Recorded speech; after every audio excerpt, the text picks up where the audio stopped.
인사하겠습니다. 참 잘 오셨습니다. 큰 은혜 받으시기 바랍니다. 오늘 오후에도 정말 잘 오셨습니다. 하나님의 큰 은혜가 또 한 번 여러분 모두에게 넘치시기를 주님의 이름으로 간절히 축복합니다. 오늘 오후 예배 때 이렇게 또 등록하신 분들 여러분 계시네요. 우리 환영하는 시간 갖겠습니다. 한번 성함 부르면 자리에서 한번 일어나 주시길 바랍니다. 이정순 씨, 한번 일어나 주십시오. 위에서 기도하겠습니다. 조임식 씨, 임금남 씨, 임금남 씨. 한번 일어나 주십시오. 감사합니다. 한번 위에서 기도하겠습니다. 사랑과 은혜가 풍성하신 하나님 감사합니다. 오늘 오전에도 귀한 영혼들 보내주셔서 함께 예배하게 하셨는데 또 이 오후 예배 때도 귀한 영혼들 보내주셔서 우리와 함께 예배할 수 있도록 은혜 주시니 감사합니다. 하나님, 이분들 한 사람 한 사람 머리 위에 주님 당신의 손을 얹고 안수하시고 축복해 주옵소서. 그들의 마음의 생각과 소원을 아시는 주님, 가장 좋은 곳으로 주님의 축복해 주시고 응답해 주옵소서. 그들 자신에게 복을 주시고 가정 모든 식구들에게, 특별히 자녀 손들에게 복에 복을 더하여 주시고 하는 모든 일들이 날마다 잘 되게 하여 주옵소서. 오늘 또 이들을 위한 놀라운 은혜가 있는 줄 믿사오니 그 은혜로 충만히 채워 주옵소서. 예수님의 이름으로 기도드리옵나이다. 아멘. 자, 박수로 환영해 주시기 바랍니다. 진심으로 환영합니다. 자리에 앉아 주시기 바랍니다. 먼저 광고를 드립니다. 혹시 그 전도자 및 VIP 초청 선물 받지 못하신 분들, 그러니까 전달해드려 지난주에 오셨다가 받지 못하신 분들이 있는데 아직 받지 않으신 분들은 사무실에 가서 꼭 수령하셔서 오신 분들에게 전달해 주시길 바랍니다. 또 전도상도 한 사람 이상 전도한 분들에게는 다 선물이 준비되어 있는데 아까 37명 그죠? 그분들 가운데 혹시 또 선물 받아가지 않으신 분들 역시 사무실에 가셔서 수령해 가시길 바랍니다. 안 가져가시면 제가 갖겠습니다. 감사합니다. 우리 하나님의 말씀 보겠습니다. 하나님의 말씀 같이 전하고 듣겠습니다. 자, 우리 먼저 문제 한번 내야죠. 마리아 전도회 헌신예배 6개월 만에 드리는, 작년 5월 달에 드렸는데 작년 5월 달에 마리아 헌신예배 드릴 때 본문 기억하시는 분? 본문 저는 답을 말씀드리지 않고는 묻지 않는다고 그랬는데 본문 기억하시는 분? 누가복음 1장 37절 38절 같은 본문으로 드렸어요. 6개월밖에 안 지났는데 벌써 다 잊어버렸단 말이야? 어떻게 그럴 수 있냐 말이야? 할 수 없이 또 한 말씀을 또 다시 한번 또 전하고 후반 전할 수 밖에 없어요. 오늘 이 본문 바로 앞에 보면 하나님께서 가브리엘 천사를 통해서 마리아에게 주신 수택오지가 나와 있어요. 그 수택오지의 내용이 어떤 것이었습니까? 31절 보시면 보라, 내가 잉태하여 아들을 낳으리니 그 이름을 예수라 하라. 예수님이, 너희들이 기다리던 메시아가 너에게서 태어날 것이다 라고 이야기하고 있는 것을 보게 되죠. 자, 마리아가 이 사실이 믿어졌습니까? 믿어지지 않았습니까? 믿어지지가 않았어요. 뭐라고 말하죠? 34절에 보면 마리아가 천사에게 말하되 나는 남자를 알지 못하니 어찌 이 일이 있으리까? 그래서 하나님이 또 어떻게 말하죠? 책망하시는 것이 아니라 35절에 보면 천사가 대답하여 이르되 성령이 내게 임하시고 지극히 높으신 이의 능력이 너를 덮으시리니 이름으로 나실 바 거룩한 이는 하나님의 아들이라 일컬어지리라. 성령이 임하시면 된다. 성령이 임하면 능치 못한 일이 없다라고 이야기해줘요. 그럼에도 불구하고 여전히 미심쩍어하고 믿지 못하는 마리아의 마음을 아시고 천사를 통해서 계속 뭐라고 말하죠? 36절에 보라, 내 친족 엘리사벳도 늙어서 아들을 배웠느니라. 본래 임신하지 못한다고 알려진 이가 이미 6달이 되었다. 한 가지 예를 들어 설명해 주는 거죠. 네 친족 엘리사벳을 봐라. 아이를 못 낳는다고 하지 않았느냐? 아니, 못 낳지 않았느냐? 그러나 아이를 가졌고 이미 6달이나 되었다라고 실제적인 예를 들어주면서 또 한 번 마리아를 설득하는 그런 모습을 보게 됩니다. 자, 그런데 사실 이 천사가 가브리엘이 마리아에게 들려준 그 예, 네 친족 엘리사벳을 봐라. 아이를 못 갖는다고 했는데 아이를 가졌지 않느냐. 마이크 하워링 좀 조절 좀 해주세요. 아이를 못 갖는다고 하는데 가지지 않았느냐라고 설명해 줬어요. 그러니 너도 아이를 가질 수 있다. 그런데 사실은 이 예가 적절한 예는 아니에요. 왜냐하면 엘리사벳은 어때요? 결혼한 여자였어요. 남편이 있는 여자였어요. 그런 일은 또 우리 주위에 많이 있잖아요. 아이를 못 낳는다고 했는데 아이가 생겨서 아이를 낳는 일들은 참 많이 있어요. 그래서 그러나 오늘 지금 마리아에게 천사 가브리엘이 준 예, 이거는 전무후무한 일이에요. 없는 일. 처녀가 아이를 갖는 일은 사실 성경에도 안 나와요. 죽었다가 살아난 일은 있죠. 아이를 또 갖지 못하던 여인이 엘리사벳뿐만 아니라 한나도 아이를 갖게 되는, 또 죽을 병에 걸린 자가 살아나는 그런 일들은 다 있어도 처녀가 아이를 낳는 일은 없어요. 그래서 사실은 예로 들어줄 수도 없어요.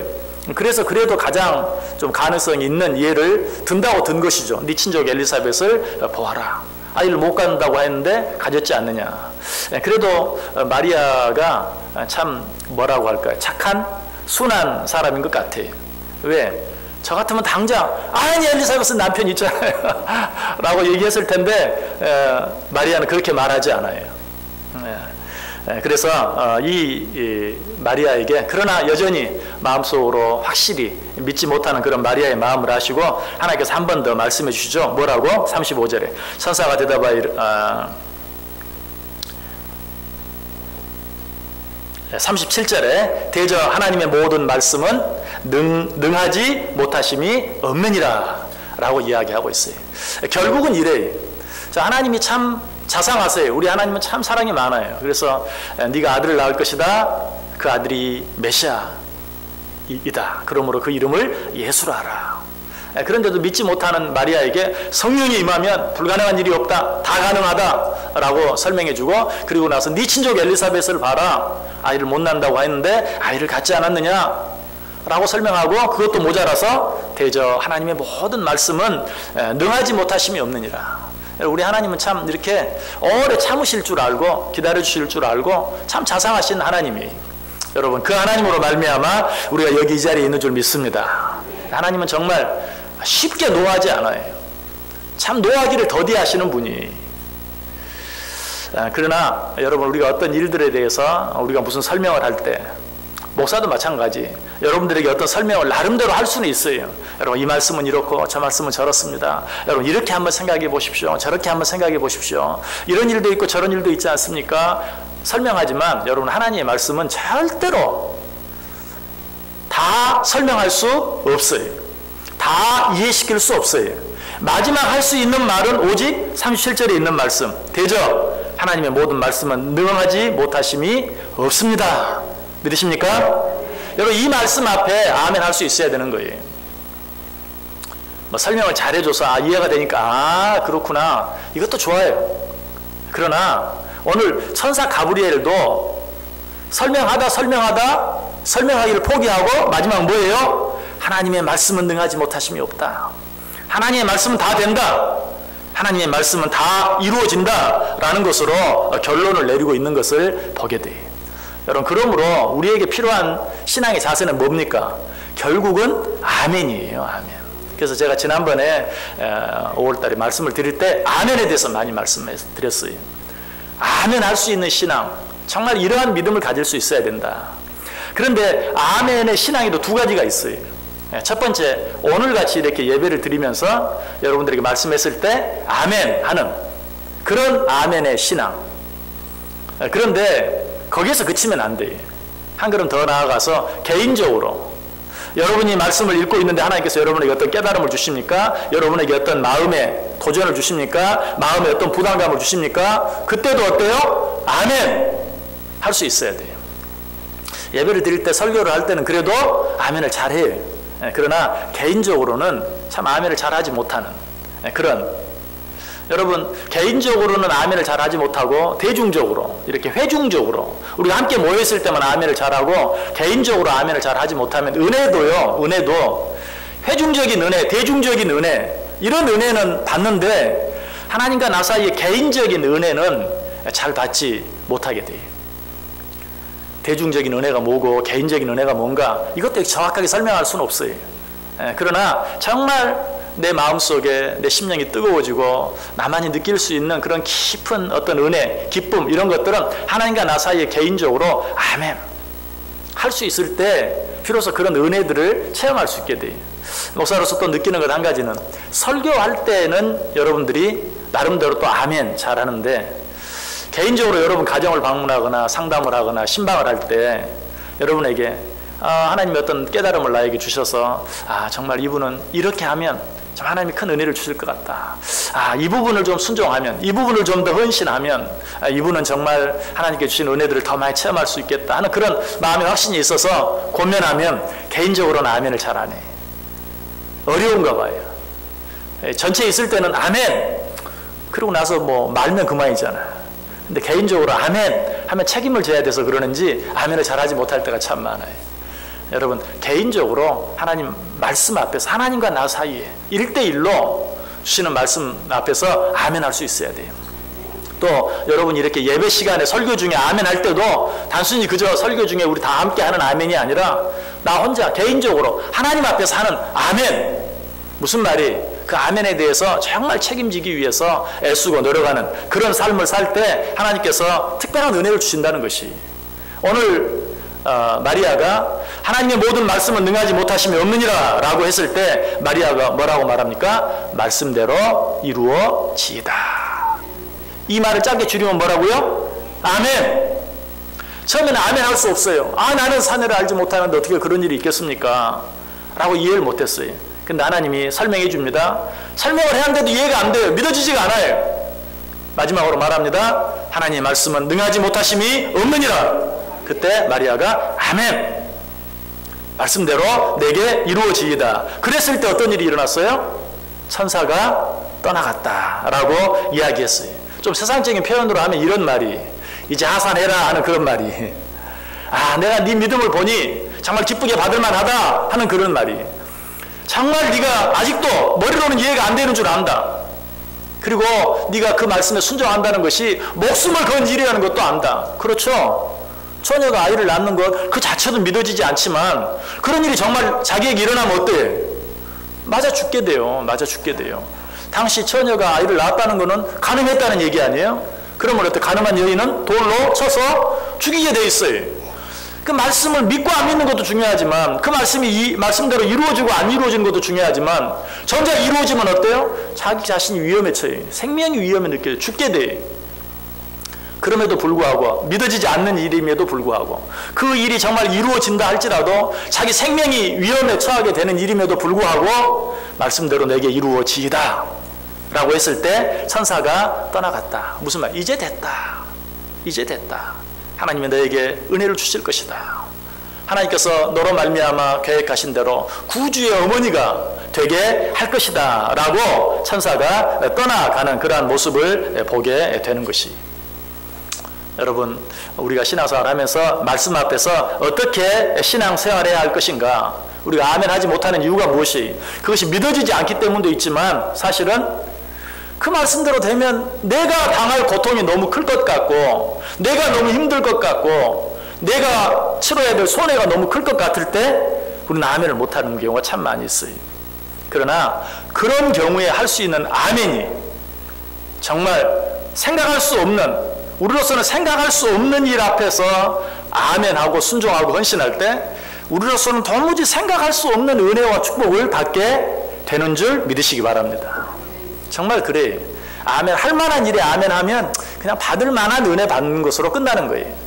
도무지 아멘 할 수 없는 일에 아멘하고 도무지 순종할 수 없는 일에 순종하고 도무지 헌신할 수 없는 일에 헌신할 때 하나님께서 어때요? 우리로서는 생각할 수 없는 우리로서는 감히 짐작조차 할 수 없는 그런 놀라움.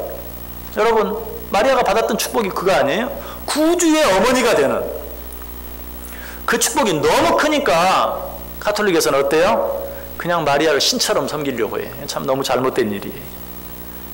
그거나 근데 신처럼 섬길 수밖에 없는 신처럼 섬기고 싶은 마음이 생길 정도로 큰 은혜를 받고 큰 축복을 받은 거예요. 그런 은혜와 축복이 어떻게 임하게 되었다고요?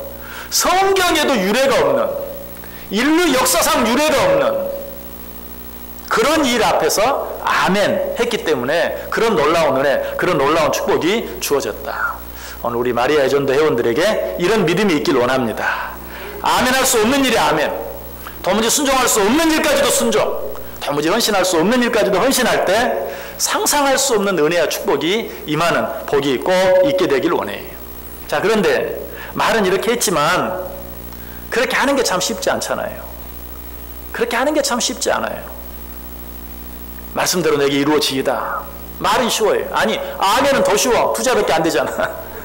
아멘 하면 되는데 정말 입으로는 그렇게 할지 몰라도 실제 우리의 삶 속에서 내 마음 깊숙한 곳에서 도무지 이해할 수 없고 받아들이기 힘든 그 일이 정말 이루어지면 나에게 엄청난 고통과 손해가 따를 수밖에 없는 그런 일 앞에서 아멘 한다는 게 정말 어려워요. 자, 오늘은 그래서 어떻게 그런 일 앞에서 아멘 할 수 있는가? 오늘 마리아는 왜 어떻게 그런 일 앞에서까지도 돌에 맞아 죽을 수 있는데, 아니 정말 그 말씀이 이루어지면 죽게 되는데 그럼에도 불구하고 어떻게 그 일에 아멘 할 수 있었는가? 오늘 말씀 속에 그 답이 있어요. 오늘 마리아가 말씀대로 내게 이루어지이다 라고 말하기 전에 한 한마디가 있어요. 다시 38절 보세요. 마리아가 이르되 주의 여종이오니 말씀대로 내게 이루어지이다. 주의 여종이오니. 그래서 오늘 제목을 주의 여종이오니 라고 정했어요. 그가 왜 그 말씀 앞에 아멘 할 수 있었는가? 안 믿어지는데요. 아유, 그 일이 이루어지면 난 어떻게 돼요? 난 죽는데요. 그럼에도 불구하고 말씀대로 내게 이루어지이다 라고 말할 수 있었던 것은 나는 당신의 종이기 때문에. 당시의 종은 어때요? 재산이었어요. 죽여도 할 말이 없어요. 팔아도 할 말이 없어요. 남에게 빚지면 그 빚 갚는 대신 종을 줄 수도 있어요. 이게 종이었어요. 지금 마리아가 뭐라고 말하고 있어요? 나는 주의 여종이오니. 그래서 사실 이전 성경에는 뭐라고 나오죠? 나는 주의 여종이다 이렇게 말하지 않고 나는 주의 계집종이오니. 저는 이 말씀에는 그 표현이 더 어울린다. 사실은 이거는 이거 원어상의 문제가 전혀 아니에요. 여종이나 계집종이나 똑같아요. 근데 계집종이라고 그러면 훨씬 더 낮은 의미죠. 그래서 적어도 여기에는 여종이라는 그런 세련된 표현보다는 계집종이오니 이게 더 맞다고 생각해요. 나는 주의 계집종이오니. 당신은 어떤 사이였습니까? 지금도 우리나라가 남자와 여자가 이제 많이 평등되었다라고 말하는데 남녀 성 평등에 있어서 전 세계 몇인 줄 아세요? 157위? 이렇게 나왔더라고요, 순위가. 아직 형편없어요. 지금도 그런데 이 당시는 말할 필요도 없어요. 그러니까 종이라도 남종과 여종의 차이는 또 엄청난 거예요. 더더구나 여기 이 계집종이라는 그 표현, 정말 나의 어떤 가치를 주장할 만한 것이 아무것도 없는, 나는 물건과 같습니다. 나는 아무런 권리도 없는 그런 자입니다 하는 그런 의미에서 주의 여종이오니. 여러분, 우리가 하나님의 말씀 앞에 순종하기 위해서는 이런 마음이 있어야 돼요. 내가 순종하자 이래야 해가지고는 안 돼. 나 같은 것이 순종하지 않으면 어떻게 되겠는가? 예를 들어서 지금 마리아는 말씀대로 이루어지면 어떻게 된다고요? 죽어요. 그렇게 죽으나? 종이 불순종해서 주인에게 죽으나? 마찬가지. 정말 자기 자신은 그런 존재에 불과해요. 이런 마음이 있을 때만 우리는 하나님 말씀 앞에서, 특별히 도무지 내 머리로는 이해될 수 없는 그런 말씀 앞에서 비로소 순종할 수 있게 되는 거예요. 여러분, 하나님 말씀에 순종하기를 원하십니까? 하나님 말씀 앞에 아멘 하기를 원하십니까? 그래, 정말로 하나님께서 약속하신 오늘 마리아가 받았던 것 같은 그런 놀라운 그런 은혜와 축복들을 받아 누리기를 원하십니까? 어떻게 해야 돼요? 나는 주의 여종이오니. 나는 주의 종이오니. 오늘 특별히 헌신 예배를 드리는 우리 마리아 애전대, 이 마리아가 한 고백, 나는 주의 여종이오니, 나는 주의 계집종이오니 라는 이런 고백. 요즘은 여자가 이런 말만 하면 큰일 나요. 여자가 이렇게 말 잘못하면 큰일 나는 거예요. 그런데 스스로 남이 그렇게 말하는 것이 아니라 나는 주의 여종이오니. 당시 개념에서 정말 나보다 낮은 자가 어디 있습니까? 나같이 하찮은 자가 죽으라면 죽어야죠 하는 그런 의미에서 말씀대로 내게 이루어지이다 라고 고백할 수 있어야 된다는 사실이. 성경에 보면 하나님의 위대한 일을 한 사람들, 하나님의 위대한 축복을 받은 사람들은 하나같이 그런 사람이었어요. 다윗 보세요. 다윗이 하나님께서 자기를 기름 부어 왕 세웠을 때 뭐라고 말합니까? 다윗 왕이 여호와 앞에 들어가 앉아서 이르되 주 여호와여 나는 누구이오며 내 집은 무엇이기에 나를 여기까지 이르게 하셨나이까? 나는 누구이오며 내가 도대체 누구이길래 내 집이 도대체 무엇이길래. 지금 다윗 뭐하다 왔죠? 양치다가 왔잖아요. 그것도 자기 아버지도 자기를 인정하지 않아가지고 자기 형들은 다 불러서 사무엘에게서 모이면서도 자기 자신은 생각조차 못하고 잊어버리고 있을 정도로 정말 자기 집에서도 하찮은, 자기 아버지에게도 하찮은, 도대체 내가 누구이길래, 내가 어떤 존재이길래 나를 이렇게 기름 부어 왕이 되게 하셨나이까. 다윗은 그래도 그렇게 말할 만해요. 정말 아버지도 인정하지 않는 그런 어떤 정말 보잘것없고 하찮은 그런 존재를 데려다가 기름 부어 왕까지 세웠으니까. 그런데 놀라운 것은 다윗의 아들 솔로몬도 그래요.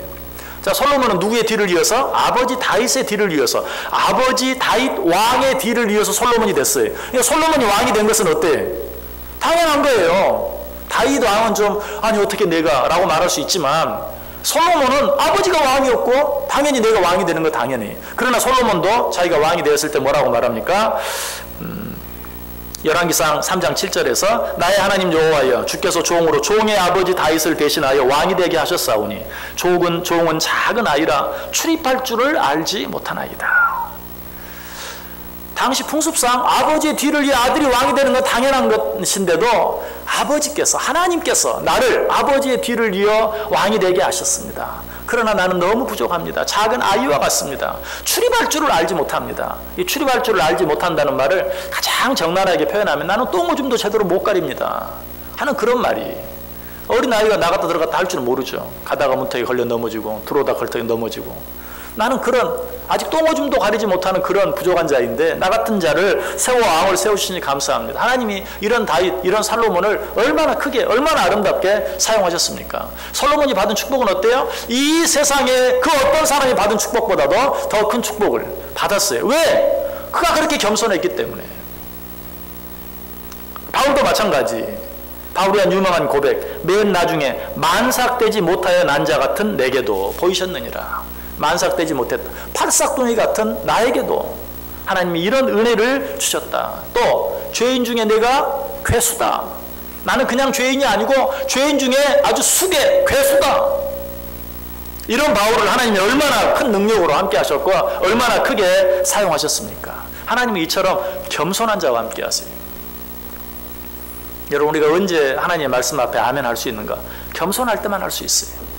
내가 겸손하지 못하는 것이 지금 뭐 내 형편이 지금은 그런 것 때문이 아니. 겸손하지 못하기 때문에 아멘을 못하는 거예요. 내가 정말 그냥 나는 재물과 같은, 나는 죽여도 할 말이 없는 그런 존재라는 사실을 인정한다면 우리가 늘 입술로 고백하는 것처럼 나는 죽어 마땅한 죄인이나이다. 나는 죽을 수밖에 없는 죄인입니다. 그것이 진심이라면 아멘 하지 못할 이유가 없어요. 환경 때문도 아니고 여건 때문도 아니고 내게 주신 명령이 너무 그냥 말도 되지 않고 너무 힘들고 너무 어려운 일이기 때문도 아니. 옛날 종들은 아무리 안 돼도, 아무리 불가능해도, 아무리 힘들어도, 아무리 아파도 주인이 시키면 할 수밖에 없는 거예요. 우리 마음속에 아멘하지 못하는 이유는 나는 당신의 종입니다, 나는 당신의 여종입니다 하는 그런 마음이 없기 때문이에요. 그래서 어떻게 보면 우리가 신앙생활 하는데 가장 귀한 덕목 한 가지가 있다면 뭔가? 겸손이에요. 겸손한 자는 하나님의 은혜, 하나님의 사랑, 하나님의 축복, 이 모든 것들을 다 경험할 수밖에 없어요. 다 체험하고 다 받아 누릴 수밖에 없어요. 성경에 겸손한 자들에게 하신 약속이 얼마나 많은지 몰라요. 시편 147편 6절 여호와께서 겸손한 자는 붙드시고 악인은 땅에 엎드러뜨리시는도다. 이 구절을 좀 생각해 보면 재밌어요. 자, 하나님이 양손에 두 사람을 잡고 갑니다.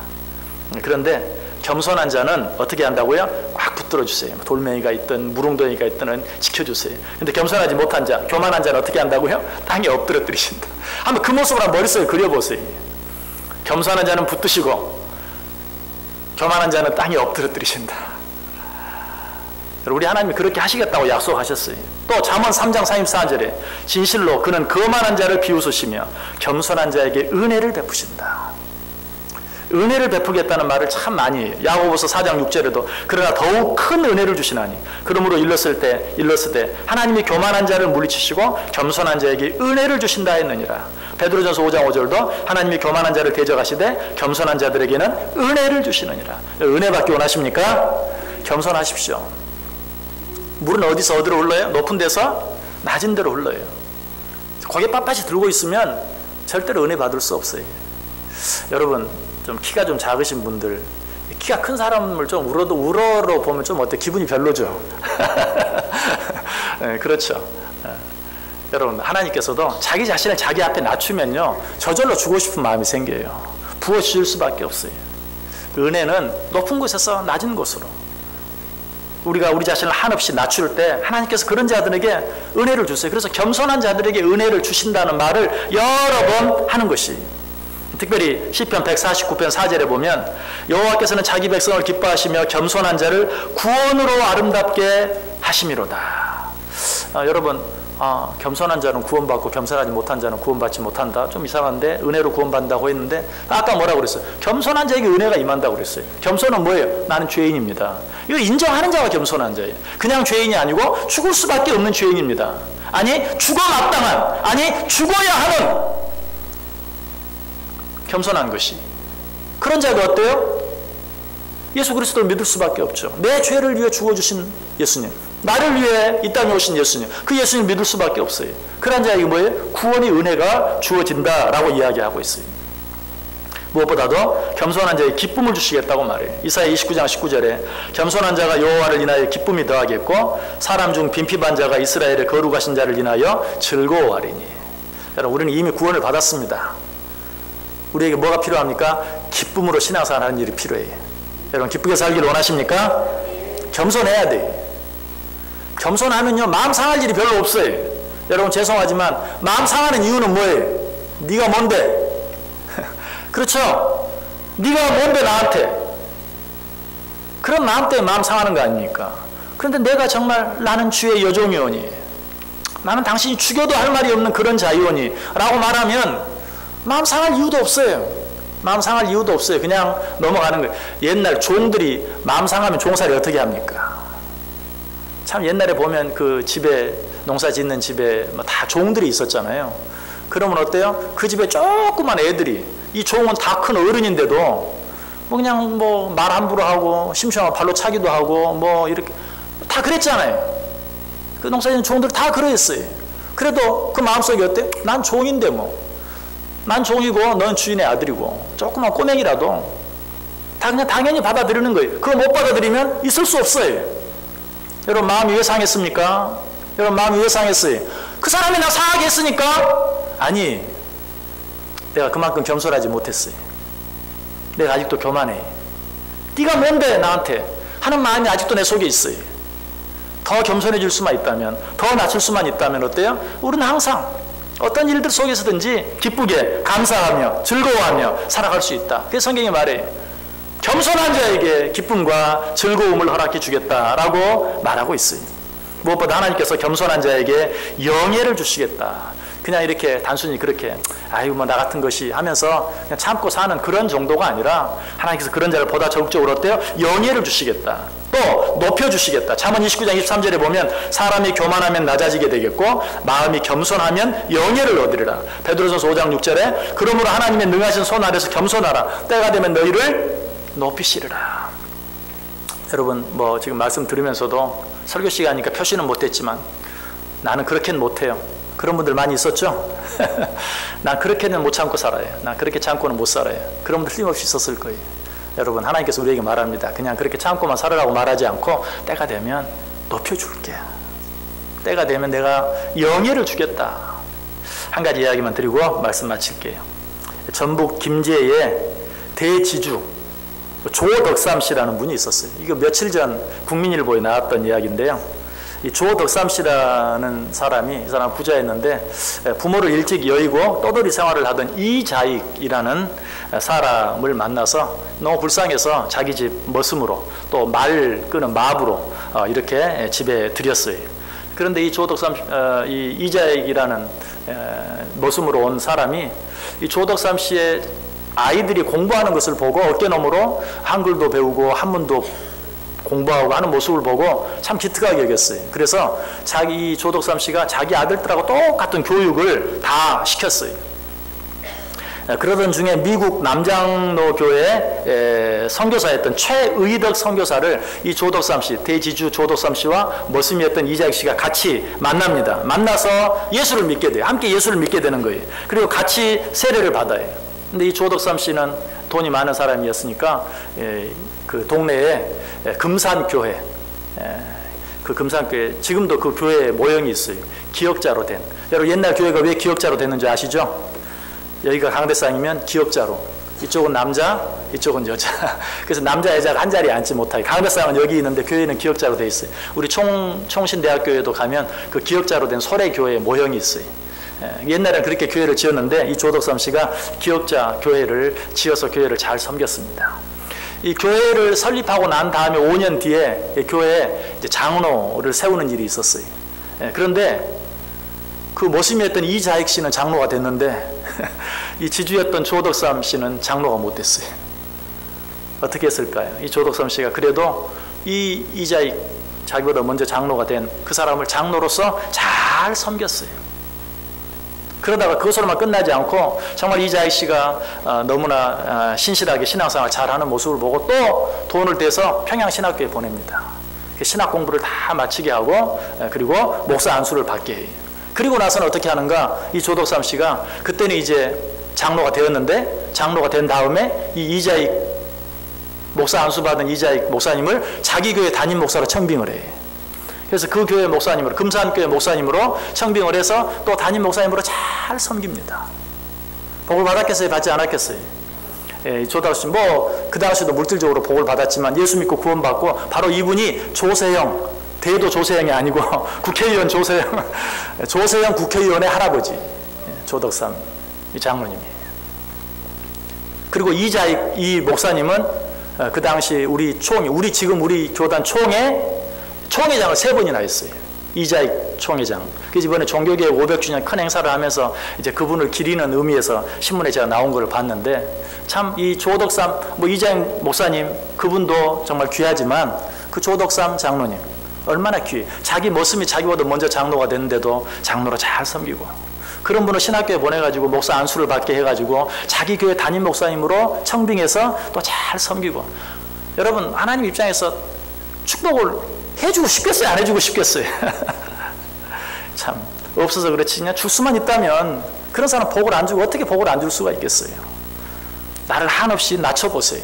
겸손한 마음으로 모든 사람을 사랑하고 섬겨보세요. 아니 사람들 앞에서는 그렇게 못한다 할지라도 하나님 앞에서 정말 나를 한없이 낮춰보세요. 하나님이 그런 겸손한 자들을 사랑하시고 축복하세요. 우리 마리아 여전도 회원들 기억하세요. 정말 한없이 나를 낮추고 다른 여러 이제 마리아 여전도회가 되면 중진이 됐어요, 그죠? 그래서 이제 아래도 이제 둘이나 있어요. 에스더도 있고 두보라도 있고. 근데 이제 이 정도 됐으니까라고 생각하지 말고 한없이 낮춰보세요. 드보라 여전도 회원들도 막 섬겨보세요. 또 에스더 여전도 회원들도 막 섬겨보세요. 우리 드보라 에스더 여전도회가 좀 약해요. 특별히 드보라 여전도회 좀 약해요. 어린아이들 키우느라고 정신이 없어요. 어떻게 하면 좀 그들이 잘 신앙생활 할 수 있을까요? 우리 마리아 여전대원들이 한번 잘 섬겨보세요. 잘못하면 그래도 마리아 한번 해봐. 계속 해보세요. 여러분들이 복을 받을 줄 믿습니다. 그리고 여러분으로 말미암아 우리 교회가 복을 받을 줄 믿습니다. 기도하겠습니다. 하나님 감사합니다. 오늘도 말씀해 주시니 감사합니다. 마리아가 했던 그 신앙 고백, 주의 여종이오니 말씀대로 내게 이루어지이다. 이 믿음의 고백이 우리의 고백이 되게 하시고 그렇게 함으로 말미암아 마리아가 받았던 성경 전체를 통틀어서도 인류 역사를 통틀어서도 오직 마리아만 받았던 그 놀라운 은혜, 그 놀라운 축복을 받아 누리는 우리들 되게 해 주옵소서. 예수님의 이름으로 기도드리옵나이다. 아멘.